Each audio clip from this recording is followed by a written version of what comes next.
Assalamualaikum warahmatullahi wabarakatuh. Saya Rangga Putra Mardiansyah, kelas 12 MIPA 3 dari SMA Negeri 12 Tangerang.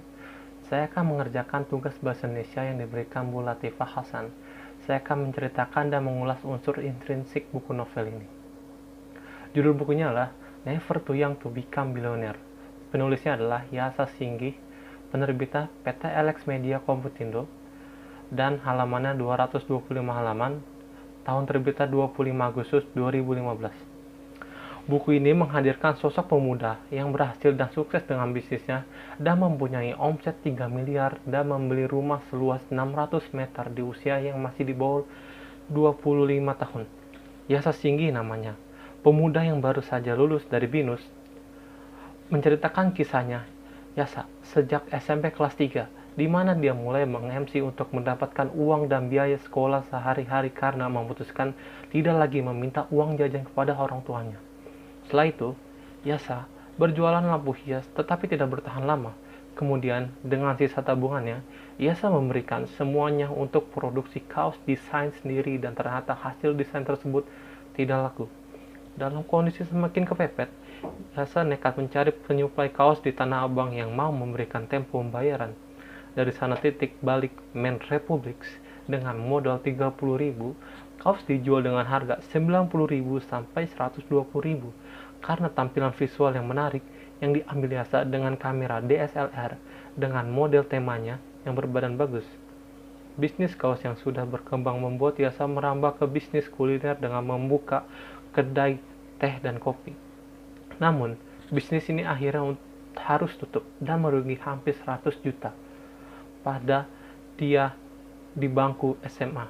Untungnya, Yasa sempat berinvestasi membeli tanah pada saat mendapatkan uang dari bisnis kaosnya. Tanah kemudian dijual dan Yasa kembali bangkit fokus dengan Men Republic.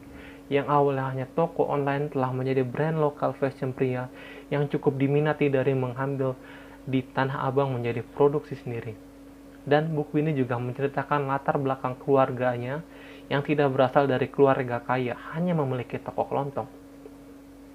Sampai pada akhirnya, Yasa memiliki bisnis di bidang fashion yang fokus pada produk sepatu bernama Men's Republic yang beromset 3 miliar dan makin eksis sampai saat ini.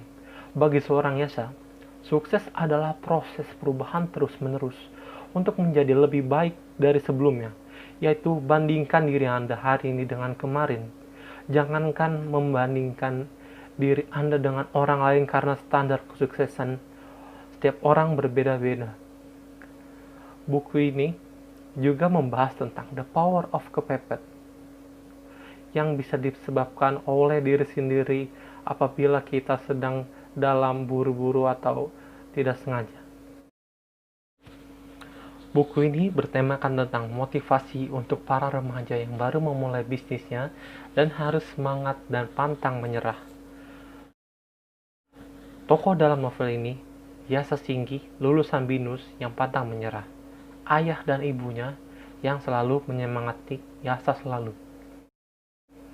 Novel ini menggunakan alur maju. Sudut pandangnya adalah menggunakan sudut pandang orang ketiga serba tahu.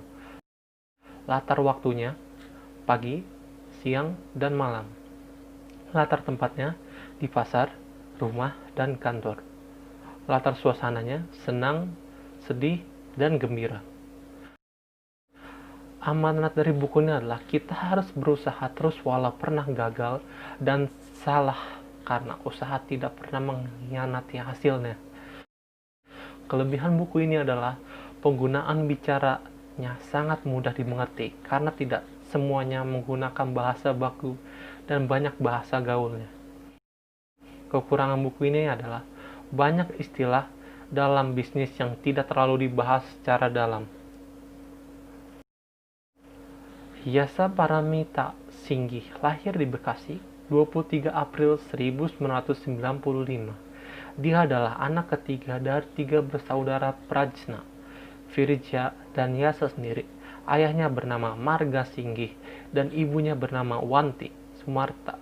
Ia lebih dikenal dengan sebutan Yasa Singgih dan sering bermuncul di berbagai media cetak dan digital. Sekian dari saya.